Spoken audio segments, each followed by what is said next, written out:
Cuando la muerte traza su camino, reclamando nuestras almas, nuestros cuerpos se transforman en el resumen de todas las decisiones que tomamos en vida. Cada cicatriz refleja las pruebas que superamos. El dolor que causamos se transforma en alivio para aquellos que ya no podían tolerarnos, y la felicidad que esparcimos se convierte en lágrimas derramadas por aquellos que nos amaron y valoraron. Te planteo un dilema. ¿Elegirías una vida larga pero carente de sentido, destinada al olvido, o una existencia corta pero intensa, llena de desafíos y obstáculos? ¿Qué camino elegirías? ¿Cómo imaginas el final de tu historia? ¿Y cómo deseas ser recordado? Este fue el enigma que enfrentó Tetis, la divina madre de Aquiles. Temerosa de que su hijo tuviera una vida demasiado corta, lo sumergió en las aguas del río Estigia, otorgándole inmortalidad. Sin embargo, al agarrarlo por el talón para sumergirlo, esa parte quedó sin contacto con las mágicas aguas, convirtiéndose en su única debilidad.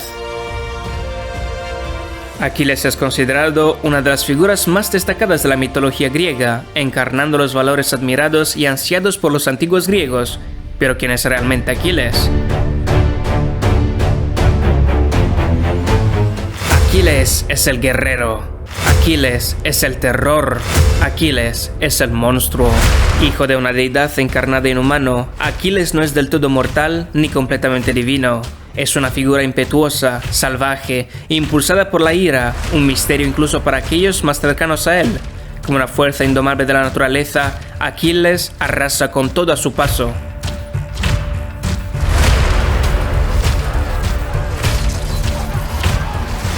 Los enemigos se estremecen en su presencia, mientras que los aliados lo necesitan, pero son incapaces de controlarlo. Persigue a sus adversarios por tierra, y algunos, en un intento desesperado por escapar, se lanzan al río, pero Aquiles los alcanza, los atraviesa, los decapita, hasta que el río se tiñe de rojo con sangre y se rellena de cadáveres. Aquiles no lucha por una patria o monarca, sino solo por sí mismo. Se retira del conflicto debido a un altercado personal con Agamemnon, y solo retorna al combate movido por un propósito personal: vengar la muerte de su amigo Patroclo, asesinado por Héctor, el más valioso de los guerreros troyanos. Aquiles es una figura única, temida por todos los hombres, quienes son como ovejas temerosas de estar encerradas con un lobo durmiente. Cada hombre obtiene su significado desde Aquiles, y él mismo es el epicentro de la historia. La guerra no puede existir sin él. Sin embargo, la ironía es que Aquiles, quien personifica la guerra, permanece alejado de ella durante gran parte de la narración. Su personalidad enigmática nos atrae irresistiblemente como un imán, y nos atrapa como un agujero negro, destinado a absorber todo lo que lo rodea. En el duelo con Héctor parece que se enfrentan dos culturas, la aquea y la troyana, dos ciudades y dos guerreros. Sin embargo, ya que Héctor lleva la armadura de Aquiles, previamente tomada del cuerpo inerte de Patroclo, en realidad, Aquiles no lucha contra un enemigo, sino contra sí mismo. En un gesto simbólico, Aquiles dirige su ira hacia su propio reflejo, consumiéndose en una explosión de furia, como un perro que se muerde la cola. Los antiguos griegos expresaron su fascinación por la guerra a través de la figura de Aquiles, conscientes de que la brutalidad en el campo de batalla engendraba historias cautivadoras y eternas. Comprendieron cómo, a menudo, una minoría lograba movilizar a las masas en pos de ambiciones egoístas de gloria, a pesar de saber que solo los nombres de sus líderes perdurarían en la historia, mientras que ellos, las masas, serían olvidados. Los antiguos griegos hallaban una singular belleza en la guerra y consideraban la muerte como el eje fundamental de las historias que perduran en el tiempo. En la Ilíada, cada deceso se erige como un monumento que glorifica las hazañas heroicas y las vidas de los valientes caídos en batalla. Los antiguos griegos se consideraban predestinados a combatir, ansiando una muerte heroica que les otorgara inmortalidad, la única vía para vencer a la muerte misma. La historia más fascinante se dibujaba con el filo ensangrentado de sus propias espadas, relatando un enfrentamiento valioso ante las circunstancias más desafiantes. No obstante, los antiguos griegos entendían que su anhelo de guerra podía tornarse en una obsesión que, al final, les condujera a su propia perdición.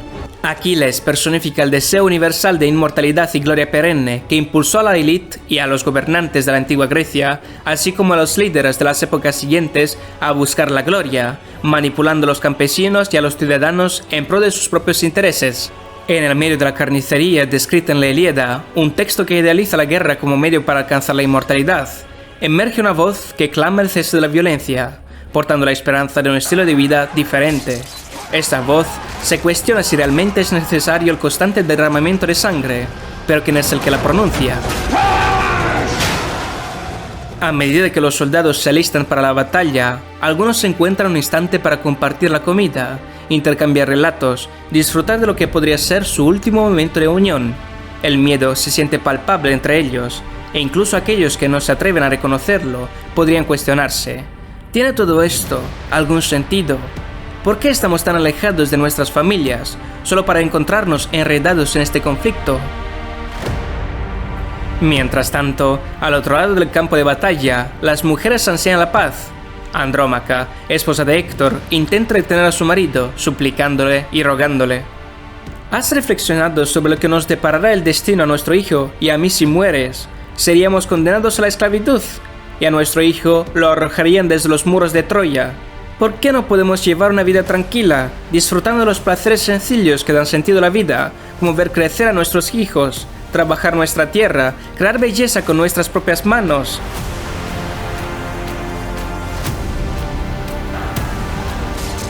En el enfrentamiento final, Héctor, el valiente guerrero que combate por su familia y su patria, sucumbe ante la superioridad de Aquiles.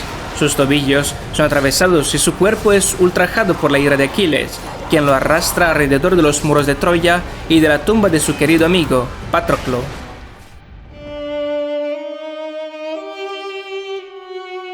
Solo el lamento del rey Príamo, rogando por compasión, logra calmar la furia de Aquiles. El rey Príamo ya no tiene nada más que perder.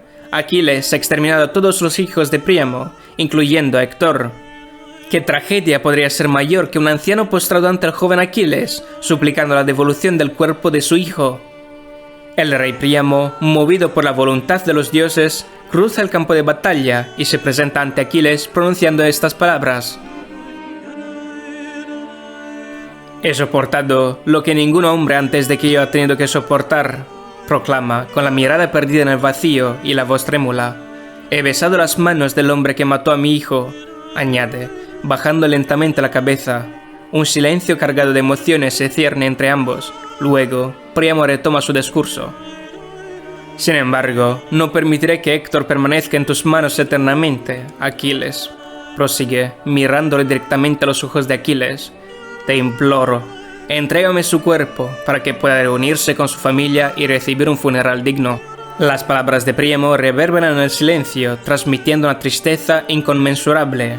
Aquiles se detiene meditando sobre la súplica del rey Príamo, expresada con un corazón desgarrado y lleno de pesar. Incluso Aquiles, el guerrero más destacado de su tiempo, reflexiona sobre la violencia desbordante que lo rodea. Ningún tesoro o riqueza puede igualar a una vida, confiesa a Odiseo y a sus compañeros de armas. El ganado y los caballos pueden ser sustraídos y reemplazados, pero una vida no puede ser comprada ni hurtada. Una vez que se pierde para siempre. Mi madre me reveló mi destino.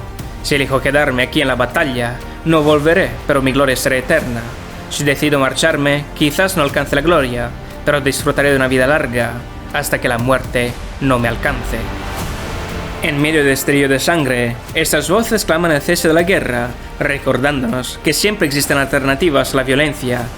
Si te ha gustado este vídeo, te invitamos a explorar nuestro análisis profundo sobre Alejandro Magno, el gran manipulador. Él es considerado la figura histórica que más ha intentado replicar el camino de Aquiles, al ver su propia vida como una extensión de las hazañas del legendario héroe griego. Gracias por tu atención y que tengas un buen día.